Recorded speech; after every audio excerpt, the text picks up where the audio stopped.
en réalité. Bon, alors, après cette entrée en matière, on va se demander maintenant si la politique peut sauver le monde. Et tous les regards se retournent, bien sûr, vers Jacques Attali. Et c'est Mazarine Pinjot qui va lui poser la première question. Oui, alors, bon, la politique, ou en tout cas l'action humaine, la praxis. Il y a quelque chose qui est intéressant et sur lequel je cesse de m'interroger moi, mais parce que je n'ai pas la réponse, sur votre propos de prévoir l'avenir. Même si vous dites qu'effectivement, prévoir l'avenir, c'est pouvoir le changer, je ne vois pas comment dépasser la contradiction interne entre prévoir et changer, puisque si on le change, c'est qu'il n'est plus celui qu'on a prévu. Enfin, il y a un problème de logique là-dedans.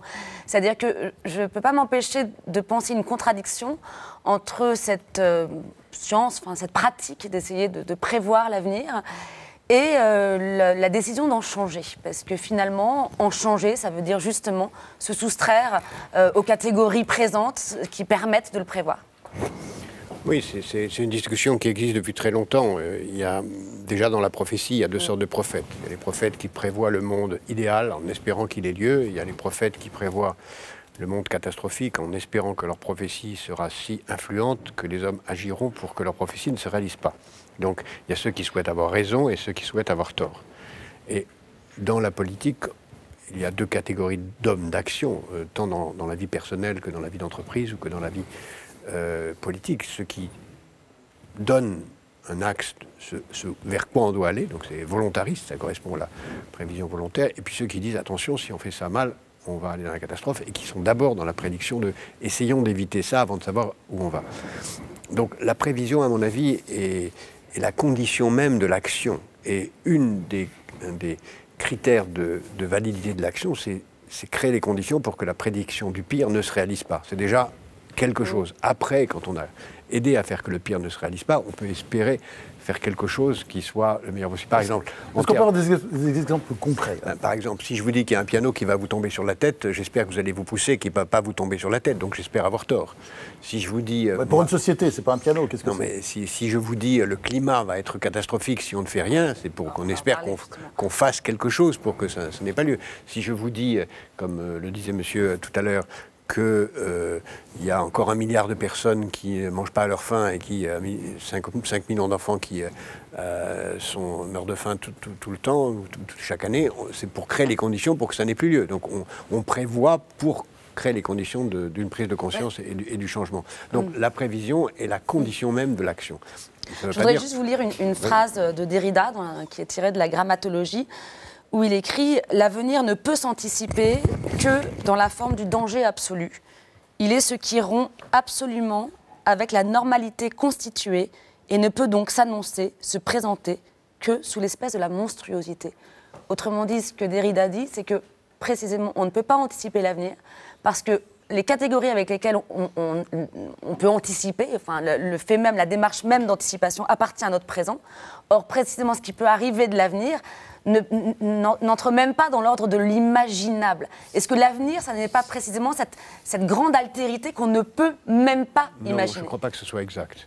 Et si je me retourne sans auto-flagornerie particulière sur mon propre travail, j'ai prévu beaucoup de choses qui ont eu lieu, et je ne suis pas le seul. Beaucoup de gens prévoient les choses qui ont lieu, parfois sans réussir à les empêcher, ou en ayant anticipé des choses qui devaient avoir lieu et qui ont lieu. Donc on peut prévoir. On peut prévoir les monstruosités. Nombreux étaient ceux qui, en 1929, prévoyaient les catastrophes qui ont suivi. Nombreux ceux qui ont prévu Hitler et qui n'ont pas réussi à l'empêcher. Donc c'est vrai que parfois la monstruosité est pire que l'imagination humaine permet de l'imaginer. Mais il n'empêche, prévoir l'avenir, c'est possible. Tant l'avenir personnel que l'avenir, c'est possible. Les monstruosités sont parfois au-delà de ce qu'on a imaginé, mais ce n'est pas une raison pour ne pas être en situation de le prévoir. Et heureusement, l'histoire humaine et l'avenir ne se résument pas à une collection de monstruosités. Alors, je voudrais revenir par un autre biais, un questionnement qui va d'ailleurs, à mon avis, concerner tout le monde ici, c'est la question du principe de précaution, qui a été thématisé par Hans Jonas. Le principe de précaution qui consiste donc à agir en fonction justement d'une prévision qui ferait qu'on prendrait des précautions pour ne pas entamer l'avenir de notre planète, de telle entreprise, ou de notre État, etc., etc. Est-ce que justement le principe de précaution n'empêche pas la recherche, par exemple, d'aller trouver des solutions autres qu'on aurait dans la simple prévision? Est-ce que la prévision ne devient pas à un certain moment un frein à la prospective et à l'invention? Oui, c'est possible. Surtout quand la prévision est erronée et surtout quand on utilise à tort le principe de précaution. Pour moi, le principe de précaution, c'est on ne doit pas faire quelque chose qui peut avoir une conséquence irréversible sur l'espèce humaine. Pas qui peut avoir une conséquence néfaste sur notre présent, notre avenir, qui peut avoir une conséquence irréversible sur l'espèce humaine. Dans ce cas-là, il faut l'interdire. Mais si on applique le précaution en disant toute innovation qui va créer des catastrophes doit être interdite, à ce moment-là, on n'aurait accepté ni la roue, ni le feu, ni l'escalier, ni l'ascenseur, ni le chemin de fer, ni l'électricité. Et comment on en décide? Où est la frontière? Alors, la frontière, c'est le mot que je viens de prononcer, c'est le mot irréversible.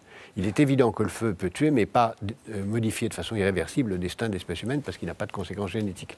De même pour l'ascenseur, le chemin de fer ou l'électricité. S'agissant du domaine transhumaniste, la frontière n'est pas toujours évidente. Mais dans le domaine transhumanisme, il y a un risque d'irréversibilité. Attendez, vous pouvez expliquer ce que c'est, transhumanisme? Transhumanisme, c'est-à-dire influer sur la structure même du code génétique et du vivant pour créer les conditions pour que le vivant, c'est ce que disait Laurent tout à l'heure, c'est-à-dire faire des prothèses, etc. Voilà. Non, si on fait une prothèse, c'est pas irréversible puisque c'est pour une seule personne.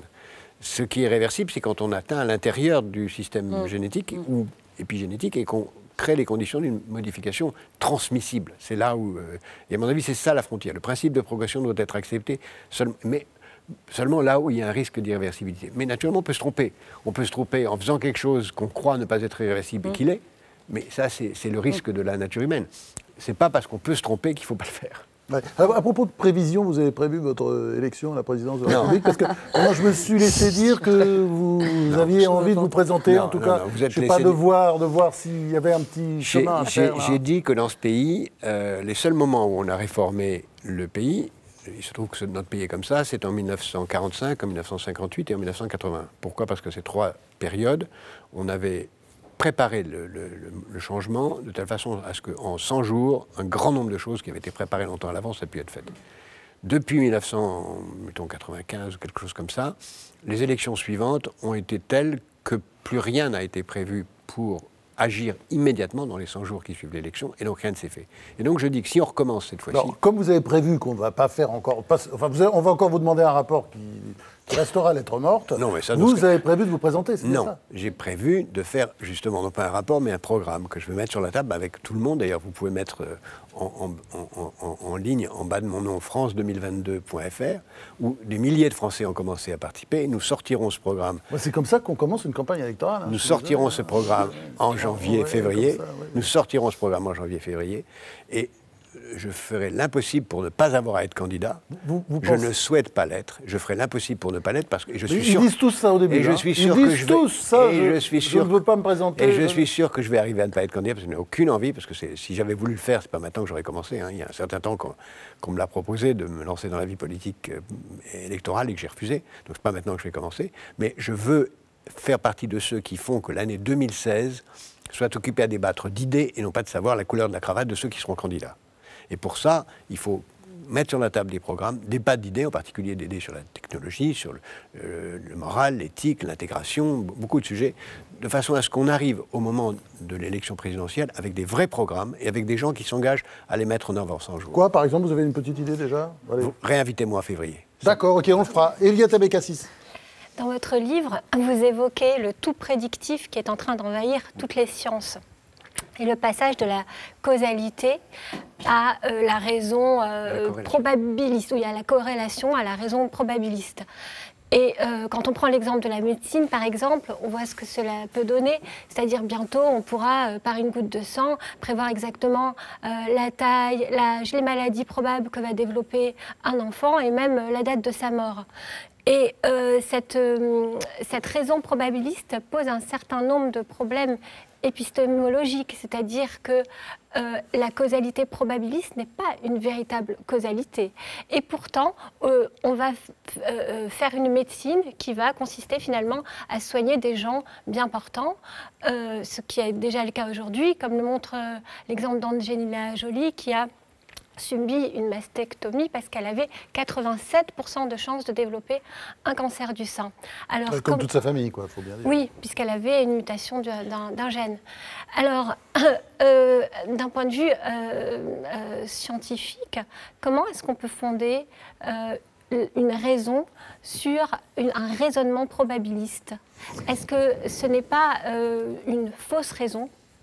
Oui, d'abord, c'est pas vrai qu'en médecine, sur la médecine, je laisserai Laurent le dire mieux que moi, parce que c'est un sujet sur lequel il travaille depuis très longtemps. Mais plus généralement, d'abord, on en est arrivé à ce que le critère de vrai en science soit le caractère prédictible de la science. Autrement dit, une théorie n'est vraie que si elle prédit l'avenir. Par exemple, une théorie n'est vraie que si astronomique n'est vraie que si elle prédit les mouvements de telle étoile ou telle éclipse, et une théorie médicale n'est vraie que si elle prévoit telle et telle chose. Donc la prévision est devenue un critère de vrai. La prédictibilité est devenue un critère de vrai.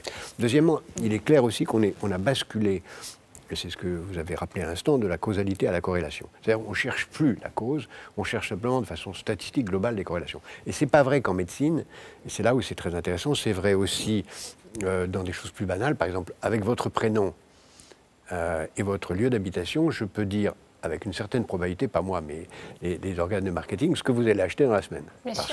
Parce que c'est en économie, bien sûr, ça a on peut le faire aussi. En politique, on peut le faire en police. Aujourd'hui, les techniques de police sont extraordinairement précises, puisqu'on a réussi, il n'y a pas longtemps, à mettre des policiers à Milan, quelque part, à un endroit, ils ont attendu des gangsters, parce qu'il était prévu qu'ils arrivaient, ils sont venus. Bon. Donc, pourquoi ça marche? Ça marche parce que nous sommes devenus 7 milliards et que la probabilité atteint une précision sur le nombre. Et ce qui n'est pas vrai dans un village est vrai sur la planète. Mais c'est vrai que ça élimine le cas de chacun d'entre nous, puisque nous sommes tous des individus qui peuvent échapper à la loi statistique. C'est-à-dire donc on nous transforme en artefacts progressivement. Nous ne sommes plus que des objets statistiques. Généraux. Mohamed Mougarsar, vous croyez que la politique peut sauver le monde? Oui? Non? Quelqu'un comme vous, avec ce que vous écrivez sur les horreurs de l'islamisme. Je pense que la politique doit participer à sauver le monde, mais je n'en fais pas, comment dire, je n'en fais pas le moyen désigné, tout désigné. Je pense que, comme une majorité de personnes aujourd'hui, je suis assez désenchanté par la politique et je n'ai plus confiance, d'abord personnellement, qu'en la littérature et ensuite en la responsabilité individuelle de chacun. Je pense que de plus en plus, et c'est vers ça qu'on semble se diriger, tout le monde est renvoyé tout le temps à sa responsabilité individuelle. C'est d'ailleurs paradoxal parce que de plus en plus, aujourd'hui en tout cas, il semblerait qu'on ait enfin trouvé depuis très longtemps, trouvé, c'est un très mauvais terme, mais qu'on ait trouvé depuis très longtemps une cause qui puisse fédérer l'humanité entière. Mais paradoxalement, cette cause, c'est la question du climat. Mais paradoxalement, en même temps qu'on a cette grande cause générique qui peut impliquer toute l'humanité, chacun est renvoyé de plus en plus à sa propre à son attitude singulière. C'est d'ailleurs la raison pour laquelle, face au climat, tout le monde, je pense que toutes les stratégies pour inciter les gens à faire du tri, etc., c'est paradoxal. On a face à nous quelque chose de grand et de plus en plus, je pense que les gens se déplacent. Il y a un déplacement de la politique qui est assez clair. Et vous, là, Laurent Alexandre, qui est un personnage incroyable, parce que vous êtes médecin, vous êtes énarque, vous êtes expert, enfin bon, vous êtes absolument tout-terrain. Vous croyez encore à la politique? Vous auriez pu en faire. Depuis quelques années, je deviens poujadiste. Je ne crois plus en la politique. C'est vrai que l'absence de vision de long terme des politiques, pour reprendre une des obsessions à juste titre de Jacques, m'a un peu dégoûté de la politique. Mais c'est quoi, la politique là, non, mais vous ne croyez plus dans les politiques, mais la politique. Je ne crois plus dans les politiques. Mais la politique, ça n'existe pas. Il n'y a que des politiques qui développent une politique avec un petit P. Et aujourd'hui, il n'y a aucune vision de long terme. Ce n'est pas spécifique à la gauche, ce n'est pas le fait de François Hollande. Mais effectivement, à titre personnel, et j'ai un peu honte de l'avouer, je croyais beaucoup à la politique quand j'étais jeune. Aujourd'hui, je suis un peu écœuré des politiques. Et ce que pensent les Français poujadistes est un peu vrai. Les politiques n'assument pas leurs responsabilités sur le long terme aujourd'hui. Aucun des grands enjeux n'est adressé. Les rapports extraordinaires que Jacques fait sont appliqués à 3 ou 5 ou 10%, malheureusement. Je suis aujourd'hui devenu très poujadiste. Oui. Poujadiste, c'est quoi? C'est pas quelqu'un qui ne croit plus dans les politiques. Attention, il y a beaucoup de gens qui ne votent pas pour des partis terribles, que ce soit à la gauche ou à la droite, qui parlent comme ça. Mais je n'ai pas dit que j'étais extrémiste de droite. De droite ou de gauche, parce que... J'ai dit que je suis un peu dégoûté par l'absence d'intégration du long terme dans le discours et l'action des politiques. Vous votez quand même, j'espère. Et malheureusement, on a des pays comme la Chine où on a des dirigeants qui ont une vision de long terme, et la Chine n'est pas un exemple de démocratie, on est bien d'accord, ont une vision à 50 ans, à 100 ans. Nous prenons le risque aujourd'hui que des nations qui ne soient pas démocratiques et qui n'obéissent pas aux mêmes critères moraux et éthiques que nous dépassent parce que leurs dirigeants ont une vision notamment technologique de très long terme, alors que nous avons, nous, des politicards qui ressemblent plus à la Troisième République qu'à la France du XXIe siècle. Jacques Attali. Vous évoquez mes rapports, un des derniers porte sur ce que j'appelle l'économie positive, c'est exactement ça, c'est-à-dire l'économie qui est au service des générations futures. Et je crois que la grande question philosophique de demain, c'est est-ce que la démocratie est compatible avec l'intérêt des générations suivantes ? Si la réponse est négative, alors je vous fiche mon billet où je prédis que les générations suivantes vont l'emporter contre la démocratie et qu'on choisira un jour le totalitarisme contre la démocratie parce que les générations suivantes voudront se venger contre ceux qui ont privilégié leurs intérêts à court terme en faisant des dettes, en laissant le climat déraper, etc. Donc la grande question qui ne se résout, comme d'ailleurs en médecine, que par un bricolage institutionnel, je reprends le mot de Monod sur la vie, bricolage institutionnel pour mettre du long terme, pour donner un droit de vote aux générations suivantes. Donc ça s'imposerait du totalitarisme. Les générations suivantes se l'imposeraient à elles-mêmes alors qu'elles veulent punir la génération d'avant. C'est ça que vous dites ? Oui, et c'est pourquoi je crois que nos générations d'aujourd'hui, nous devons trouver une façon de donner un droit de vote aux générations suivantes. Je peux vous donner deux réformes très simples qui pourraient être faites, mais qui naturellement supposeraient d'être faites à l'échelle internationale. Premièrement, pour l'entreprise, que le droit de vote des actionnaires soit proportionnel à la durée de détention des titres. Il n'est pas normal que quelqu'un qui détient un titre une fraction de seconde ait le même droit de vote que quelqu'un qui la détient pendant 10 ans. C'est pas normal. Et pourtant, c'est comme ça. Et donc, c'est comme ça que les entreprises sont gérées véritablement à la petite semaine. Et pour la nation, ce serait bien d'imaginer qu'on est à la place du Sénat ou du Conseil économique et social, ce qu'on voudra, une chambre dont la seule préoccupation, c'est de dire la loi que vous nous proposez, quelles conséquences elle aura à 20 ans. Donc la prime aux anciens pour le capitalisme et la prime aux nouveaux pour la politique.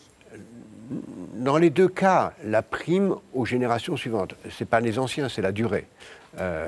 Pour ce qui est de la politique, c'est la prime à ceux qui s'intéressent au long terme. Mais qui vous dit que les générations suivantes vont s'intéresser au long terme ? C'est-à-dire que là, on critique non, c'est la génération présente qui doit s'intéresser aux générations suivantes. D'accord, mais parce que je suis d'accord avec vous que la politique a un rapport au temps qui est très très problématique, mais ça n'est que l'expression en fait d'un rapport au temps de notre modernité, puisque on peut décliner cette question de la temporalité dans toutes les catégories. Si au XXIe siècle, l'espérance de vie augmente fortement, les générations du temps présent s'intéresseront au futur parce qu'elles y seront toujours présentes. C'est la phrase de Groucho Marx. Pourquoi est-ce que je m'intéresserai aux générations suivantes ? Qu'est-ce qu'elles ont fait pour moi ? La réponse est simple. S'il n'y a pas de génération suivante, nous vivrons une vie d'enfer parce que nous aurons bientôt plus personne pour faire fonctionner l'économie et payer nos retraites. Donc nous avons intérêt, nous, vivants d'aujourd'hui, au bien-être des générations suivantes.